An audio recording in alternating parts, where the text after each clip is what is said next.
નમસ્તે દોસ્તો, મહુવાના નજીક ખારા વિસ્તારમાં આપણે એક 80 વર્ષના વૃદ્ધમાં છે.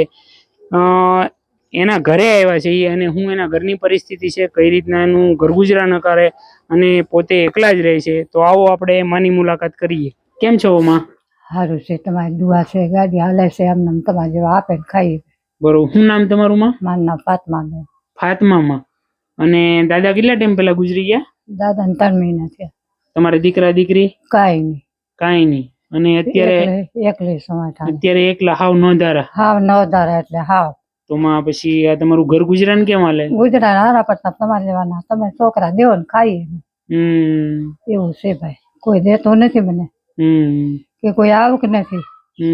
1 મહિને ઓલે પણ આવે એ જ બસ ઉપરથી એ લાઈટ નો કરીએ, લુગડા નો થાય, લુગડા નો કરીએ, લાઈટ નો થાય, એવું છે ભાઈ. દોસ્તો, મહુવાની નજીક આપણે ખારો વિસ્તાર છે અને આપણે ફાતેમા માને મળવા આવ્યા છીએ. અને દીકરા દીકરી કોઈ પરિવારમાં છે નહીં અને દાદા હતા એ 2-3 મહિના પહેલા ગુજરી ગયા. આપણે માને જેટલી બનતી મદદ થતી હોય એટલી કરશું. દોસ્તો, આવા વૃદ્ધ અને નિરાધાર લોકો તમારી આજુબાજુમાં હોય તો એને તમે પણ સપોર્ટ કરજો. તો માં હું તમારા માટે 1 મહિનાનું રાશન લાવું છું, બરોબર? કોઈ ચિંતા નહીં, ખાઈ પીને આનંદ કરવાનો. તમને જાજો આપે તમને જાજો. બસ માં હમણાં આવો હોય થોડીક વાર.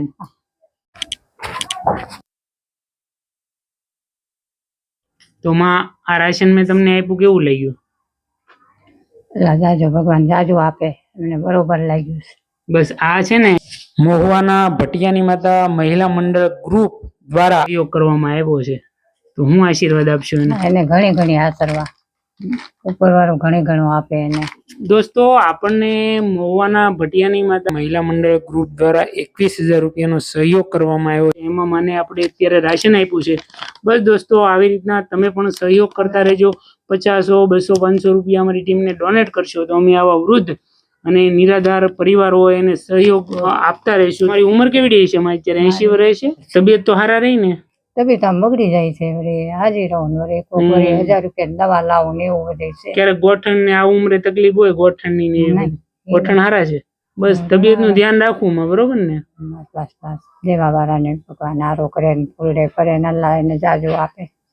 આપણે એટલી દુઆ દે, મારી દુઆ લાગશે ને તમને આમ બેડા પાર. બસ અમે તો માધ્યમ છે, ભલે આદમી રહ્યા પણ આંગળી સિંધો તો નહીં તો એની કેટલી દુઆ લાગે એ તો અમે જો આ અંતરી દુઆ દે ને બેડા પાર થઈ જાય. બસ દોસ્તો, આવી રીતના સહયોગ આપતા રહેજો. મારો વિડીયો તમને પસંદ આવે તો તમારા દરેક ગ્રુપની અંદર શેર કરજો. ધન્યવાદ. ફરી મળતા રહીશું એક નવા વિડીયો સાથે. ત્યાં સુધી આવજો અને તમારું ધ્યાન રાખજો.